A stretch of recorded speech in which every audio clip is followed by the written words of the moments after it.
Hello and welcome. My name is Liza, and today I'm going to be covering a basic overview for people who are curious about what spirituality is and are just starting to look into this topic. I'll be offering some simple concepts and discuss the common areas of study that people typically explore when starting out. So, spirituality is based on the premise that each of us has a divine consciousness or intelligence. Some of the terms that are often used is our higher consciousness or our higher awareness, our higher self, our soul nature. These are common terms that are used. Now, it's believed that a divine intelligence moves through all living forms as an energy or a life force, and we're all connected through this energetic grid work. So this is why we hear people saying that we are all connected. We're all one. It's because we all exist in the same pool of energy. But just remember that this is a ginormous pool of energy with an unlimited number of variations of frequencies, and this is what allows us to be very different from each other and yet the same. So spirituality is the exploration of who and what we are as a divine thinker.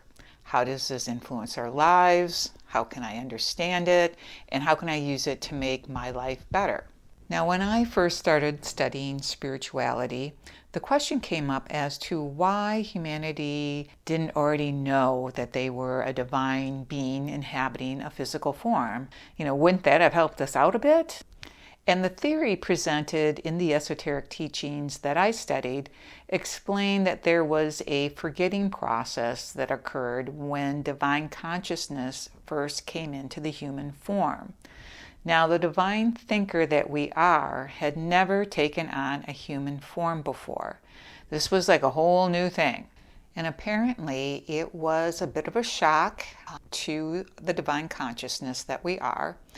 And we all made the mistake of believing we were cut off from our source of divine consciousness. And we came to the conclusion that we were now just humans. So at some point, we are all tasked with reclaiming our awareness that we are actually an immortal spiritual being that came here to do something. So on this spiritual journey of self-discovery, there are some basic areas of study that people get into. But one thing they all have in common is that they are exploring different ways to sense energy and energy fields both within the body and in the environment. This is because as a spiritual being, we are energy, and intelligent energy is what creates all forms. So to get in touch with all this energy, we have to start relating to it in some fashion if we ever hope to understand it or use it. So one of the first places most people start is meditation. Not only is this good for body relaxation, but it can be used as a creative exercise to start reconnecting with one's higher consciousness and learning how to sense the body and learn what it is communicating to you. Another area is intuition and psychic abilities. Now, people often find it interesting to get a psychic reading or a tarot card reading done by someone who's been practicing this craft as a profession, but it's believed that everyone has these as natural abilities. We just need to reacquire them. Oftentimes they come as the ability to hear, to see or visualize or get pictures. And then there's a sensing or a knowing that can happen. So these are called the clairvoyant, clairaudient, and clairsentient abilities. Typically, we shut these abilities down at a young age because they either scared us and we shut it down, or we were told what we were seeing or feeling wasn't real, so we ignored it. Now, when people start getting into spirituality, they often do what's called an astrological birth chart. So by using your date of birth, time, and location, a map can be created of where the planets and the constellations were at the time you were born. So that can give us kind of a larger perspective of ourselves and our characteristics and maybe some natural qualities that we didn't know we had. So this is a common area of study that people look at. Now, astrology as a science studies the movements of the planets and constellations and how those energies and alignments can impact us here on Earth. So that can be an interesting area of study as well. There are a lot of astrology websites out there that you can look up, and one of my favorites is Astro Butterfly. Now, learning about your chakra system is another great way to start understanding and relating to ourselves as an energetic being, and then understand how it affects our physical bodies. Now, each of us has an energy field that extends out about 3 feet, and this field of energy can be detected with modern technology and displayed as colors on a computer screen, along with a printout that would describe the attributes of those colors. A person's aura reflects the 7 major chakras of the body. These chakras contain our basic programming for survival, and they're considered to be healthy when energy from the environment is able to move freely in and out of them. The chakras can become restricted, which reduces the flow of energy in and out of the form. That can result in reduced vitality. And this can happen for a number of reasons. So there's a lot of information written about the chakras, and you can probably even find classes on them. But that's another great place to start. The next area I want to talk about is healing. And this is an area that people really enjoy exploring because there are so many options here as well. There are some hands-on healing techniques of Reiki, therapeutic touch, healing touch.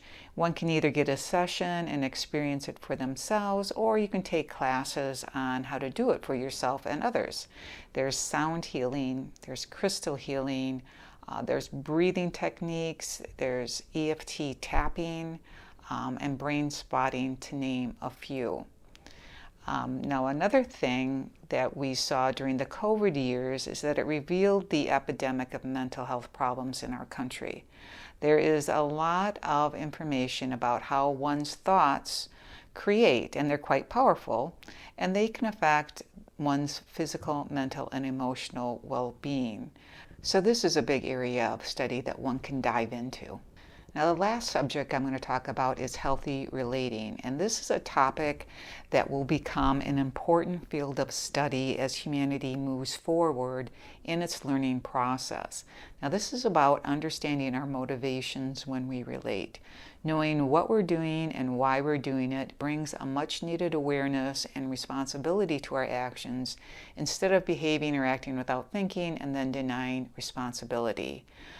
To me, this feels similar to the idea of being a global citizen, where people work together towards common goals that make things better for everyone. And if you think about it, we are in relationship with absolutely everything. And this understanding will become more and more important as we move forward, because if we relate in a healthy way, it's better for us and everyone else. And if we're relating in an unhealthy way, that's probably not going to be sustainable. So it's a good area to be looking in. And with that, I would say that there's lots to think about here and lots to explore for those of you who are just starting this journey. And know that this is just the tip of the iceberg. There's much, much more. But spirituality is an inner journey of self-discovery. There is no right or wrong way to do it. Just find what interests you the most and use that to guide your choices. And please, please remember to trust your instincts. Don't believe everything you hear. And if something sounds too good to be true, it probably is. So good luck, have fun, and thanks for listening.